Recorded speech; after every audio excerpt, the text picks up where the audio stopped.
side of things, we really don't have a hard and fast rule on those.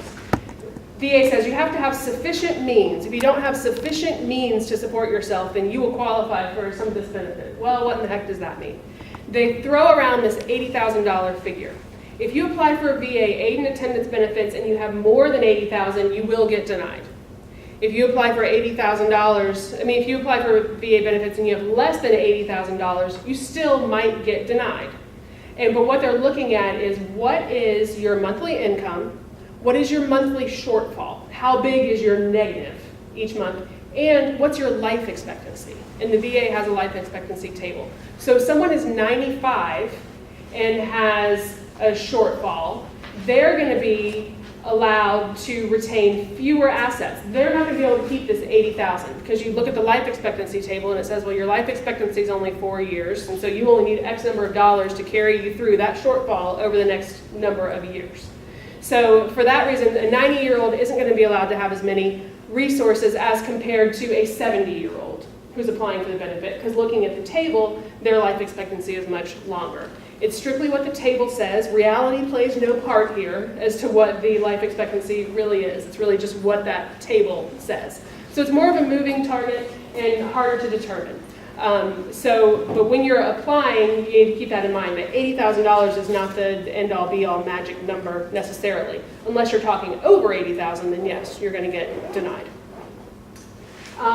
So what does it count? These are all the countable assets for VA benefits: bank accounts, CDs, money market, retirement accounts. I want to point that out because there's a very different treatment for retirement accounts, whether you're planning for VA or whether you're planning for Medicaid. Exact opposite rules there. So we'll talk about that. But for VA purposes, these are countable resources. So whatever's in that IRA will potentially disqualify.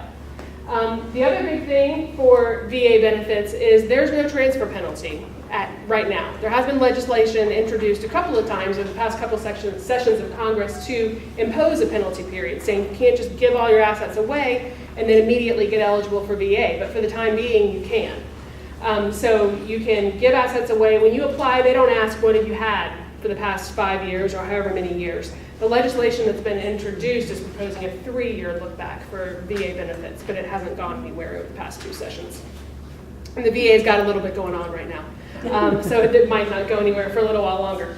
So when you apply, you can give money to the kids, put it into a trust. That's usually the best way to go because it gives my client, the elderly person, more security. So I usually recommend placing assets into a trust. But however you get the assets out of the name, you just transfer them out, and there's no penalty for having done that as far as the VA is concerned. Now, if you do that for VA and 2 years later you need Medicaid, there's going to be an issue. But so sometimes you have to pick and choose. Which is the more valuable? Is it more valuable to forego VA now in benefit of getting the Medicaid later, or vice versa? In some instances, you can have your cake and eat it too. Just a lot of it depends on how they treat the assets and really the retirement assets, which are very different. The other thing that VA does that I didn't have on the slide, they discount for fractional ownership. If we have an account with $100,000 in it and my name's on it and my dad's name's on it, and we're looking at VA for him, VA says, okay, well, 50,000 of that is Heather's and 50,000 of that is Sam's, even though there's never been, I've never put a dime in there. Even though it's all dad's money, they discount for fractional ownership. So one VA planning technique can be, if there are 3 trusted kids, put them all on the account and then drive down the value. Obviously it takes the right family for that to work. But that's another rule that's direct opposite of Medicaid. Medicaid doesn't care if you've got 80 names on that account. If there's someone applying for Medicaid, they're pretending it's all that person's money. Or maybe not pretending, they're treating it that way.